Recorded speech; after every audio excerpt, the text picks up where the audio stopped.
کہ نہیں میں پلاؤں گا، اس نے کہا کہ نہیں میں پلاؤں گا، کیوں ایک ہی تھا نا، ایک ہی ایک پلائے گا، لیکن اب چاہ رہا کہ ہم دونوں پلائیں گے. تو سب نے کہا کہ نہیں نہیں میں پلاؤں گا.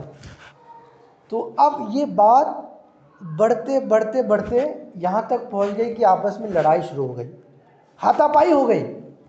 تو جب آپس میں ہاتھا پائی ہوئی اب خاندان والے آ گئے، کیونکہ خاندان تھوڑا پیچھے رہیں گے، خاندان والے آ گئے.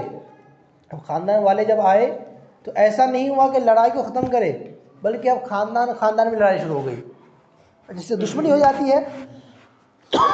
پھر جب خاندان والے آ گئے تو اب اس وقت قبیلہ قبیلہ ہوتا تھا، یہ فلاں قبیلہ کا ہے، یہ فلاں قبیلہ کا ہے. اب قبیلے والے آ گئے. اب جب قبیلہ والے آئے تو اتنی بڑی لڑائی ہوئی کہ جس میں جان مال عزت آبرو بہت سی چیزیں تباہ ہو گئی، بہت ساری جانیں قربان ہو گئی، بہت ساری جانوں کو مار ڈالی گئی دونوں طرف سے. اب آئیے میں حضور صلی اللہ علیہ وسلم کے آنے کے بعد کا ایک واقعہ سناتا ہوں. جنگ کا موقع تھا، گرمی کا بہت ہی زور پر تھا گرمی، اور جنگ تقریباً ختم ہو چکا تھا. تو جنگ کے بعد بہت ساروں کی لاش پڑی ہوئی تھی، بہت سارے لوگ نڈھال ہو چکے تھے، بہت سارے لوگ پیاس کے مارے بھوک کی شدت کی وجہ سے اٹھ نہیں پا رہے تھے. تو ایک صحابی رسول نے کسی شخص سے کہا کہ پانی پلا دو، کسی شخص سے کہا کہ پانی پلا دو. وہ شخص دوڑ کر خیمے کے اندر گیا، جو پہلے گھر ٹائپ کا ہوتا تھا، وہ گیا اور ایک گلاس پانی بھر کے لایا، اور اس شخص کو پیش کیا جس نے پانی منگایا تھا. تو جس شخص نے پانی منگایا تھا پیاس کی وجہ سے، اس نے دیکھا کہ مجھ جیسے اور ایک بندہ نڈال ہو کے بیٹھا ہوا ہے، مطلب کمزوری کی وجہ سے وہ بیٹھا ہوا ہے. تو اس نے کہا کہ ایک کام کرو، مجھے نہ تو تم اس کو لے جا کے دو، وہ پانی تم اس کو لے جا کے دو. اب کیا ہوا، جب وہ پانی کا گلاس اس آدمی تک پہنچایا گیا، اس نے دیکھا کہ ایک تیسرا بندہ مجھ سے زیادہ پریشان ہے، مجھ سے زیادہ اس کو کمزوری لاحق ہے. اس نے کہا کہ ایک کام کیجیے، آپ اس کو پانی پہنچائیے. تو تقریباً اس طرح کرتے کرتے فلا کرتے کرتے 10 بندے تک اس پانی کو گھمایا گیا، مجھ سے آپ سے ان کو اس طرح 10 نمبر تک پہنچایا گیا. تو جب 10واں شخص تک یہ پانی پہنچا تو اس نے کہا کہ ذرا ایک بات بتاؤ، آدمی جب کوئی چیز مانگتا ہے، جسے کہ مانگنا ایک شرم والی بات ہوتی ہے، آدمی کسی کے آگے ہاتھ پھیلانا پسند نہیں کرتا ہے، ہاتھ کا پھیلاتا جب مجبوری بہت زیادہ آ جاتی ہے. تو اس نے 10 والے نمبر نے کہا کہ بتاؤ یہ تم سے پانی منگایا تھا کون تھا؟ کہ پانی میں تو نہیں منگایا تھا، پانی کوئی کس نے منگایا تھا؟ اس نے کہا وہ وہاں پہ لاسٹ میں جو ہے اس نے پانی منگایا تھا. اس نے کہا کہ جس نے پانی منگایا تھا سب سے زیادہ پیاس اسی کو لگی ہوگی، اس لیے تم جاؤ اس کو پانی پلاؤ. تو وہ بندہ دوڑتے دوڑتے آیا، تو جب اس تک پہنچا تو دیکھا کہ اس کی روح نکل چکی ہے. ایسے کرتے کرتے وہ دوسرے نمبر والے شخص کے پاس آیا، اس نے دیکھا کہ اس کی روح نکل چکی ہے. اس طرح کر کے جب آخر تک پہنچا تو دیکھا کہ 10 سے لوگ شہید ہو چکے. میرے پیارے اسلامی بھائیوں، ایک وہ زمانہ تھا کہ آدمی 5 منٹ برداشت نہیں کر پا رہا کہ نہیں پہلے میں پلاؤں گا، اس وجہ سے لڑائی ہوئی اور کافی نقصان ہوئے. اور یہاں پہ یہ عالم ہے کہ انسان دوسرے کو اشارہ کرنا چاہ رہا ہے کہ نہیں نہیں مجھ سے زیادہ میرا بھائی پریشان ہے اسے دو، اس نے کہا نہیں نہیں مجھ سے زیادہ فلاں پریشان ہے اس کے دو.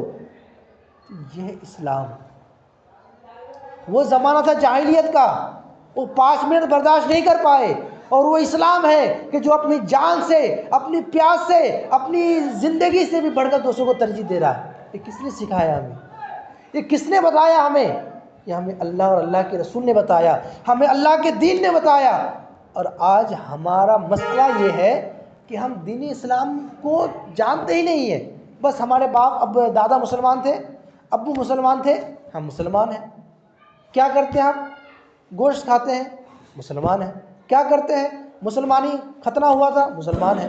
مطلب ہمارے پاس جو دین اسلام کا جو نالج ہونا چاہیے، دین اسلام کے اندر جو کیا کیا کوالٹی ہے وہ ہونا چاہیے. پہلے کے زمانے میں کسی کے گھر میں اگر لڑکی پیدا ہو جاتی تھی تو لوگ اپنے آپ کو گھر میں چھپا لیتے تھے کہ باہر نکلوں گا تو لوگ کیا کہیں گے. اپنے چہروں پہ وہ کالی چیز، کالا رنگ لگا لے تاکہ مجھے کوئی پہچان نہ پائے. پریشان ہوتا، حتیٰ کہ بچیوں کو دفن کر دیا جاتا تھا. یہ حال تھا. لیکن ہمارے حضور آنے کے بعد یہ فرمایا کہ جو 3 بیٹی کی پرورش کرے، اسے ادب سکھائے اور اس کا صحیح جگہ نکاح کرے تو وہ کل جنت میں جائے گا بلا حساب و کتاب. تو کسی شخص نے پوچھا یا رسول اللہ اگر کسی کے پاس 2 بیٹی ہو، بہت سارے کے پاس 3 بیٹی نہیں ہے، 2 بیٹی ہے، تو پھر حضور نے فرمایا کہ اس کے لیے بھی یہی ہے کہ اس کو وہ ادب سکھائے، اس کو تعلیم دے اور اس کی اچھی پرورش کرے اور اس کا نکاح کر دے تو وہ بھی جنت میں جائے گا۔ اور ایک حدیث پاک میں کسی نے پوچھا رسول اللہ اگر کسی کے پاس 1 بیٹی ہو اس کا کیا ہے، تو حضور نے فرمایا اس کے لیے بھی یہی ہے۔ بتائیں کہ ایک وہ زمانہ ہے کہ آدمی بیٹی پیدا ہو رہا ہے جس کی وجہ سے وہ گھر میں چھپا لے رہا ہے، اور